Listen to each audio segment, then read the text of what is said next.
Mrs. Farida Atia. I am a Zoroastrian and I would like to tell you something about the disposal of the dead from the Zoroastrian point of view. The universe is made up of 4 elements: earth, water, fire and air. The Zoroastrian religion lays utmost stress on maintaining the purity of these elements. Therefore, in all their religious ceremonies, great care is taken to see that these elements are in no way polluted or defiled. Bearing that in mind, the religion advocates a unique, scientific and most eco-friendly system of the disposal of the dead called dakhme nashini or khurshid nagirashni.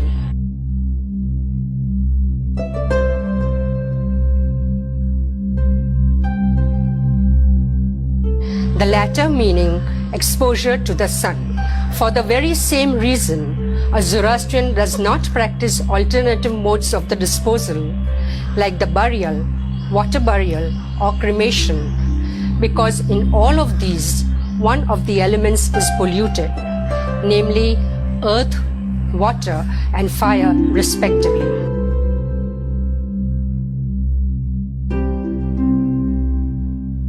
According to the Vanidad, the book on anti-demonic laws, 5 conditions are necessary for dakhme nashini.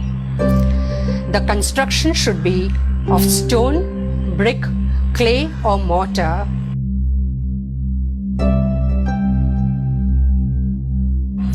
It should be on a high hill or a mountain or a flat plain on a high mountain.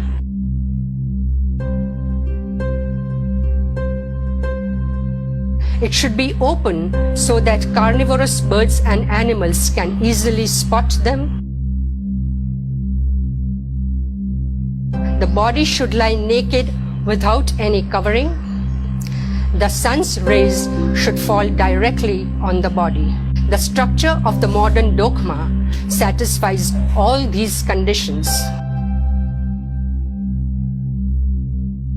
The dakhma, or the Tower of Silence, is a round building based on the law of economy because a round building occupies lesser space. The high wall built all around it is to prevent the site of the disposal from being visible to others. The wall is made up of a certain height, taking into consideration the fact that vultures cannot fly very high.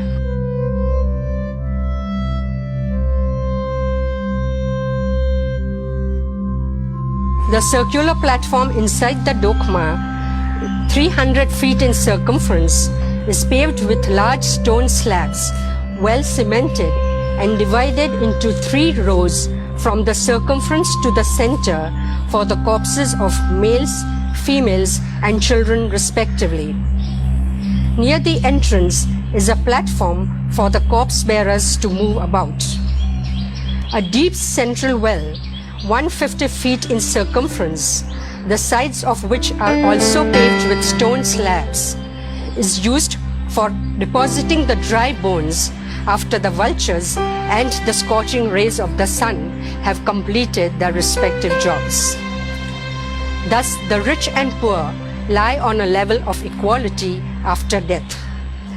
The inner side of the well have holes in them through which the drain water is passed into 4 drains at the base of the tower.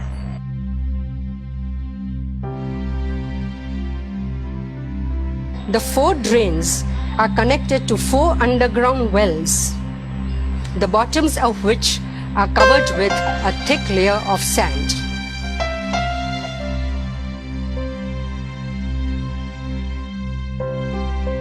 Pieces of charcoal and sandstone are also placed at the end of each drain, and this is renewed from time to time. These double set of filters are provided for purifying the rainwater passing over the bones before it enters the ground, thus preventing Mother Earth from being polluted.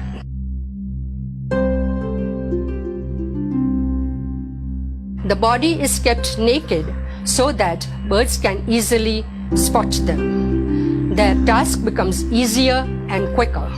Besides, it reminds each one of us that naked hast thou come in this world, and naked thou shalt leave it. It gives no opportunity to man to display his pomp or wealth. The vultures are nature's supreme scavengers. Their nature of consuming decomposed flesh, leaving only the bones, is a great help in controlling the environmental hazards.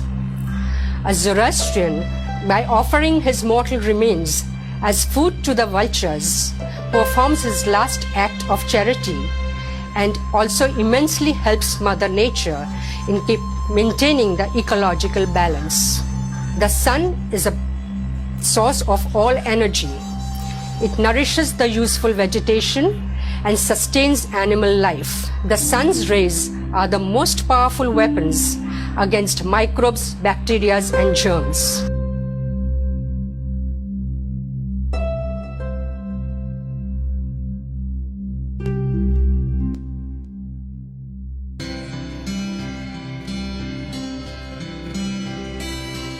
Therefore, Khurshid Nagi Rashni, or the exposure to the sun, is done to safeguard the living against the contagion arising from the dead.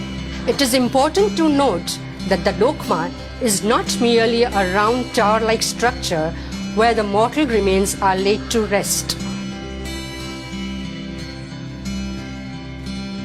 It is a consecrated place created by the most intrinsic rituals, including the Kudali Marwani Kriya, where the priest digs the ground whilst chanting prayers, the Tano Purvani Kriya, where 301 nails weighing 4 mons are struck in the ground at various points.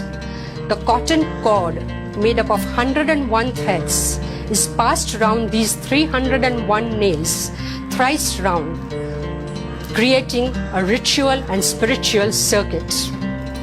After that, higher liturgical ceremonies like the Ijashne and Vanidad are performed. All this is done to control the Druje Nasus, or the demon of putrefaction. From the doctrinal point of view, a dead body is attacked by Druje Nasus, or the demon of decomposition, which rushes towards the dead.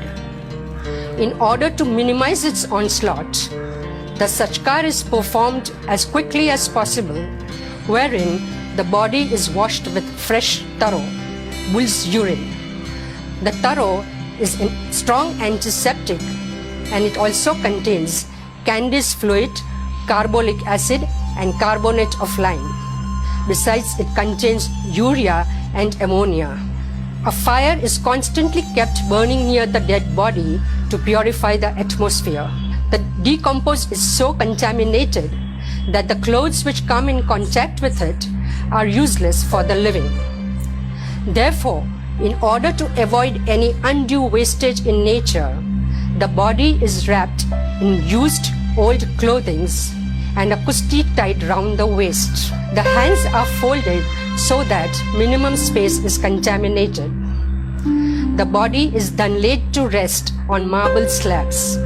A kash, or a line of demarcation, is drawn all round the body on the ground with an iron nail.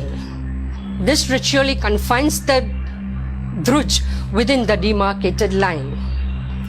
The sagdid, or the dog's gaze, is performed from time to time in order to ascertain whether the dead is in fact in a state of suspended animation. Besides, the dog's gaze is supposed to drive away Druje Nasus and other psychic evils.